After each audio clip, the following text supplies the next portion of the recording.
देवी भागवत एक ऐसा ग्रंथ है, बहुत स्पष्ट रूप से लिखा गया महात्म्य में, जायते नवधा भक्तिर यस्य संश्रवणेन वै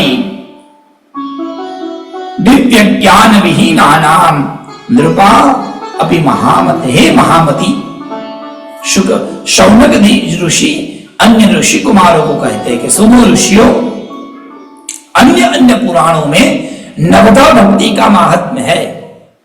अब यहां जो बैठे हैं, मैं तो ये मान लेता हूं कि आप लोगों ने कई कथा सुनी है, बोलो जय श्री कृष्ण।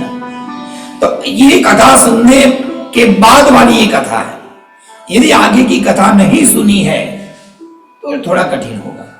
आपने पुराणों में, भागवत में या तो अन्य कथाकारों के मुख से ये जरूर सुना होगा, ये भक्ति 9 प्रकार की है। कौन सी तो बताया गया, श्रवणम कीर्तनम विष्णु, स्मरणम पाद सेवनम, अर्चनम वंदनम दास्यम, सख्यम आत्मनिवेदनम। ये 9 प्रकार की भक्ति है। उसमें सबसे पहली भक्ति है श्रवण भक्ति, सुनना, कथा सुनना, ये भगवान की भक्ति। कीर्तन करो भगवान का, ये भी भगवान की भक्ति है, कीर्तन भक्ति। उसी तरह 9 अलग अलग भक्ति। सोचिए, ये 9 भक्ति हम सब करना चाहते हैं, सब सुविधा है हमारे पास। नवधा भक्ति में सबसे पहली श्रवण भक्ति। श्रवण भक्ति करने के लिए आपको अच्छे कथाकार मिल गए। कैंटन टेम्पल ने सुंदर व्यवस्था कर दी, और इतनी चिंता करता है ये टेम्पल आपके बारे में कि जॉब पर से डायरेक्ट आएगा तो खाएगा क्या। तो 9 दिन को सुंदर भोजन की व्यवस्था कर दी, और सबको पता है यदि भूखे होंगे तो ये कहीं नहीं जाएंगे, इसलिए आने से पहले खाना दे दिया कि पहले आओ और पहले भोजन करो। और ये तो सबको पता है, जहां का अन्न खाएंगे तो वहां बैठना भी पड़ेगा, नहीं तो खा के सीधा जय श्री कृष्ण नहीं होगा ना। ये तो सबको पता है, जो खाएंगे तो यहां बैठना पड़ेगा। बैठने की व्यवस्था सुंदर कर दी, एसी लगा दिया, आपको कोई दिक्कत न हो, आपकी आंखें सदा यहां पर रहे, ऐसी पूरी सजावट की गई। आपके ऊपर मां भगवती की कृपा हो, इसलिए यहां सुंदर नव दुर्गा के स्वरूप बनाए गए। आप लोगों ने जो धन दिया, क्योंकि हमारे शास्त्रों में लिखा है कि जब जब कथा हो तो उसका मूल पारायण भी हो, इसलिए निवेदन करके सत्यनारायण दारू को पारायण करने के लिए विराजमान, ये सब कुछ कर दिया और आपको श्रवण भक्ति के लिए प्रस्तुत किया। पर सोचिए, श्रवण भक्ति करने बैठे, अचानक कान में कोई बीमारी आई और आपका पर्दा इधर से उधर गया, और सुनने वाली जो सुनने की शक्ति है वो गई। बोलो जैसे कृष्ण, ये जो कुछ खड़ा किया सब खत्म हो जाएगा। ये सब कुछ होते हुए भी यदि कान में सुनने की शक्ति नहीं है तो श्रवण भक्ति संभव नहीं है। ये कुछ भी नहीं होगा। पंडित जी भी कोई भी होगे तो होगा, कथाकार कोई भी होगा, शायद इतनी सजावट न भी हो, इतना सुंदर माइक भी ना हो, पर यदि सुनने की शक्ति है तो व्यक्ति बालाद अपि सुभाषितम ग्राह्यम, एक छोटे बालक से भी सुनने के लिए यदि सुनना है तो वो सुन लेता है। 2-3 प्रकार के श्रोता होते हैं, बोलो जय श्री कृष्ण। एक सुनने वाले, एक सुनाने वाले, और एक सुनकर यहां से निकालने वाले। कई लोग तो होते हैं जो केवल सुनाने के लिए आते हैं।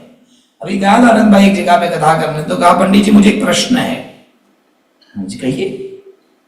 उन्होंने प्रश्न शुरू किया, पंडित जी हमारे घर माता जी की मूर्ति है, उसका सुंदर अलंकार मैं करता हूं, और जब तक मां को भोग नहीं लगाता तब तक मैं भी भोजन नहीं करता, और मेरी ना मां के प्रति बहुत भक्ति है। बस।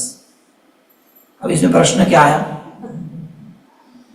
उन्होंने शुरुआत की, मुझे एक प्रश्न है। उन्होंने प्रश्न नहीं किया, उन्होंने केवल यही सुनाया कि मैं इतना इतना घर पे करता हूं। वहां कोई प्रश्न नहीं है, अर्थात ये सुनने के लिए नहीं आए, केवल सुनाने के लिए आए। और कई लोग सुनते तो है पर वहां से जाके निकल जाते। कई लोग ऐसे हैं जो सुनते हैं, सुनने के लिए आते हैं और हृदय में धारण करते हैं, और ऐसी ऐसी चीजों को जो धारण करते हैं उसके चेहरे पर वो तत्व और वो तेज दिखता है। ऐसा नहीं कि हम यहाँ ऊपर बैठने वाले ही विद्वान हैं। आप लोगों में ऐसे कई लोग हैं जिन्होंने ऐसे दिव्य गाथाओं को, कथाओं को अपने हृदय में आज भी धारण करके रखा है। तो क्या फायदा, एक बार तो कथा सुन ली आपने, क्या वही कथा दूसरी बार, तीसरी बार, चौथी बार, बिल्कुल चौथी बार, पांचवी बार, छठी, हजारों बार सुनिए। एक ही कथा को बार बार सुनना चाहिए। क्यों? सबसे पहले तो ऐसा प्रश्न ही नहीं होना चाहिए कि पंडित जी एक ही कथा बार बार क्यों।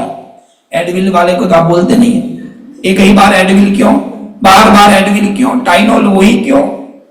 अरे भाई, वही दवा बार बार खाने से रोग दूर करती है, उसी तरह ये कथा जाकर बुद्धि में, चित्त में बैठ जाती है। जिस दिन हमारा मृत्यु का समय आएगा, भगवत गीता कहती है, यम यम वापि स्मरन् भावम तत्यजन्ते कलेवरम तम तमेवैति कौन्तेय सदा तद्भाव भावितः। जो व्यक्ति मृत्यु के समय जो तत्व, जो चिंतन को लाता है, मृत्यु का समय आया मेरा आपका जिसका भी, उस समय आपके दिमाग में जो विचार आया बिल्कुल वैसा ही दूसरा जन्म होगा।